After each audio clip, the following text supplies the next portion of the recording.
በየ2 ደቂቃው አንድ ሴት ለልጇ ህይወት ስትሰጥ ህይወቷ እንደምታጣ ታውቃላችሁ? እስቲ ዛሬ ስለ እናቶች ሞት በደንብ እናነሳለን። እንግዲህ አስቡት፣ አንድ እናት ነፍሰ ጡር ሆና 9 ወር ሙሉ ልጇን ተሸክማ ስራ ሌላ በርደን ላይ ተጨምሮ ከዛ 9 ወር ሙሉ ከጠበቀች በኋላ ለልጇ ለዛ ለጠበቀችለት ልጅ ህይወት ልትሰጥ ስትል ህይወቷን ብታጣ በጣም ያማል አይደል? ይሄ ነገር እነዚህ እናትን ህይወቷን እስክታጣ ሊያደርሳት የሚችል ምንድነው ምክንያቱ የሚለውን ነገር ደግሞ እስቲ እናነሳ። እንግዲህ በአንደኛ ደረጃ በወሊድ ሰዓት የሚፈጠር ከፍተኛ የሆነ የደም መፍሰስ ችግር በአንደኛ ደረጃ ላይ ይቀመጣል ማለት ነው። አንድ እናት በወሊድ ሰዓት ሊፈሳት የሚችል የደም መጠን አለ፣ ክፉ ነገር የማይዳርጋት ወይ ለሞት የማያደርሳት ማለት ነው። ነገር ግን ከፍተኛ የሆነ የደም መፍሰስ ከገጠማት እቺን እናት እስከ ሞት ድረስ ሊያደርሳት ይችላል ወይ ከፍተኛ ችግር ውስጥ ሊከታት ይችላል። እና አንድ እናት 9 ወር ሙሉ እርግዝናውን ተከታትላ ከወለደችም በኋላ በሚፈሳት ደም የተነሳ በ2 ሰዓት ውስጥ ህይወቷን እንድታጣ ሊያደርጋት ይችላል ማለት ነው። ይሄ ከባድ ነው መቼም ማለት በተለይም ከወሊድ በኋላ በሚፈጠር የደም መፍሰስ ችግር ማለት ነው። በሁለተኛ ደረጃ የሚቀመጠው ደግሞ ከፍተኛ የሆነ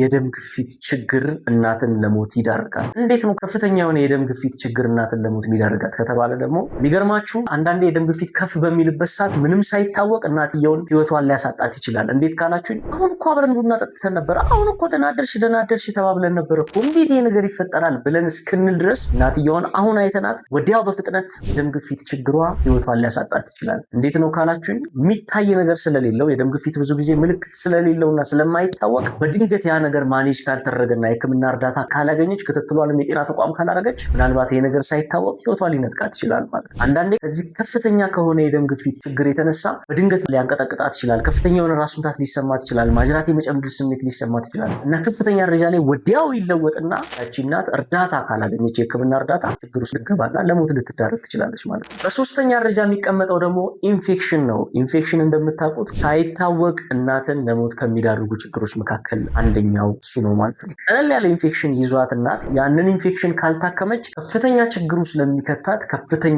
ኢንፌክሽን ሊዳርጋት ይችላል። በዛን ሰዓት ያ ነገር ካልታከመ ደግሞ ህይወቷን ሊያሳጣትም እንደሚችል ማወቅ አለባችሁ ማለት ነው። ይሄ ማለት ዝም ብሎ ለወሬ ያክል ሳይሆን የተባለው ብዙ እናቶችን ህይወታቸውን ስለሚያሳጣቸው ነው ማለት ነው። ይሄ ችግር ደግሞ በምን ሊመጣ ይችላል? ምናልባት የቆየ ምጥ ከሆነ ምጧ ሳትወልድ ለብዙ ጊዜ የምትቆይ ከሆነ አንድ እናት ደህንነቱን ያልጠበቀ ወይም ደግሞ ንጽህናውን ያልጠበቀ የወሊድ አገልግሎት የምታገኝ ከሆነ እነዚህ ችግሮች ምን ሊያደርጓት ይችላሉ?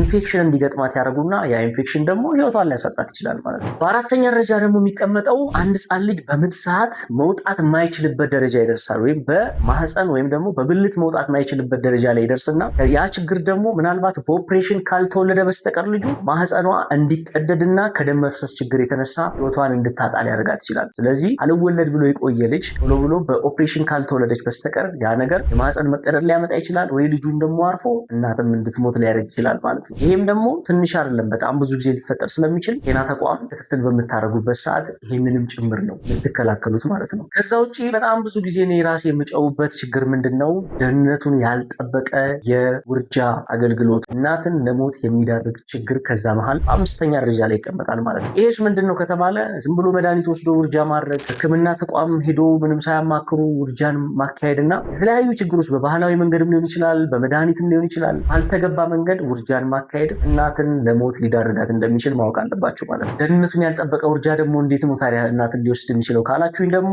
ደህንነቱን ያልጠበቀ ውርጃ ከሆነ የደም መፍሰስ ችግር ይኖረዋል። የደም መፍሰስ ችግሩን ደግሞ ጤና ተቋም ሄዳ ላትታከመው ትችላለች። ቤቷ ሆና ተደብቃ ስለሆነ ያን ነገር የምታደርገው ደህንነቱን ያልጠበቀ ስለሆነ በዛን ሰዓት ምንም አይነት ሰው ስለማይከታተላት የደም መፍሰሱ ቀስ በቀስ ህይወቷን ሊነጥቃት ይችላል። ከዛ ውጭ ቅድም እንዳልኳችሁ ደህንነቱን ካልጠበቀ የውርጃ አገልግሎት የተነሳ ኢንፌክሽን እንዲገጥማት ይሆንና ያ ኢንፌክሽን ደግሞ ለከፍተኛ ኢንፌክሽን ይዳርጋታል። ያ ደግሞ ህይወቷን ሊነጥቃት ይችላል ማለት ነው። ስለዚህ ደህንነቱን ያልጠበቀ ውርጃ ህይወትን ሊነጥቅ እንደሚችል አምናችሁ ደህንነቱን የጠበቀ የውርጃ አገልግሎት ማግኘት አለባችሁ ማለት ነው። ከዚህ ነገር መቆጠብ እንዳለባችሁ ማወቅ አለባችሁ ማለት ነው። ከዛ ውጭ አንዳንድ በሽታዎች አሉ ከእርግዝናው ውጭ የሆኑ ችግሮች ነገር ግን እናትን ለሞት የሚዳርጓቸው ችግሮች ማለት ነው። ከዛ መካከል የደም ማነስ፣ ወባ እንዲሁም HIV ወይም ሌሎች ነገሮች ሊሆኑ ይችላሉ። ያ ችግር በእርግዝና ሰዓት ወይም ደግሞ በወሊድ ሰዓት ህይወቷን እንድታጣ ሊያደርጋት ይችላል። ምናልባት ዳይሬክትሊ ከእርግዝናው ጋር የተገናኘ ባይሆንም አንድ እናት ግን በሌላ መንገድ ያኛው ህመም ህይወቷን በእርግዝና ሰዓትና በወሊድ ሰዓት እንድታጣ ሊያደርጋት ይችላል ማለት ነው። ስለዚህ ሌላም ህመም ያለባችሁ ሰዎች ያን ህመም መታከም እንዳለባችሁ ማወቅ አለባችሁ ማለት ነው። ከዛ ነው አንድ እናት በጤና ተቋም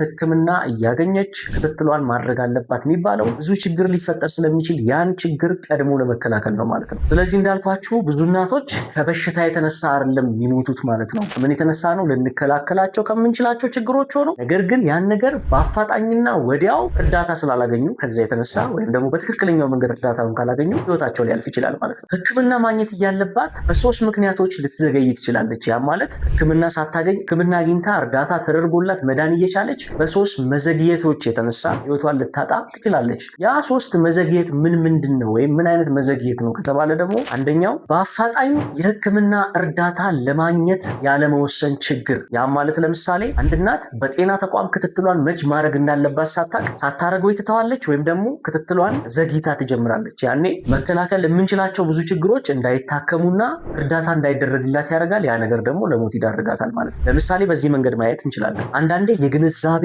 እጥረት በሚኖርበት ሰዓት ያ ማለት በጤና ተቋም ሄዳ ምን ማድረግ እንዳለባት እዛ መከታተሏ ለምን እንደሚጠቅማት አለመከታተሏ ለምን እንደሚዳርጋት ሳይነገራት ይቀርና ለህክምና ወይም ደግሞ ለእርዳታው እንድትዘገይ ወይም ደግሞ እንዳታገኝ ያደርጋታል። በሁለተኛ ደረጃ ደግሞ ከባህል እሳቤ የተነሳ እርዳታ እንዳታገኝ ሊያደርግ ይችላል። ምናልባትም እርግዝናሽን ከዚህ ጊዜ በኋላ ብትከታተል ይሻላል ወይ ምጥ ሲጀምርሽ ብትሄጂ ይሻላል፣ አሁን ሜዱ ጥቅም የለውም ተብሎ ሊባል ይችላል። እዛ ከምትወልጂ ቤት ብትወልጂ ይሻልሻል ተብሎ አንዳንዴ ህክምና እርዳታ እንዳታገኝ ሊደረግ ይችላል ማለት ነው። ከዛ ውጪ በእርግጥ እንደ ሀገራችን የወሊድ አገልግሎት ሙሉ በሙሉ በነፃ እንደሚሰጣል።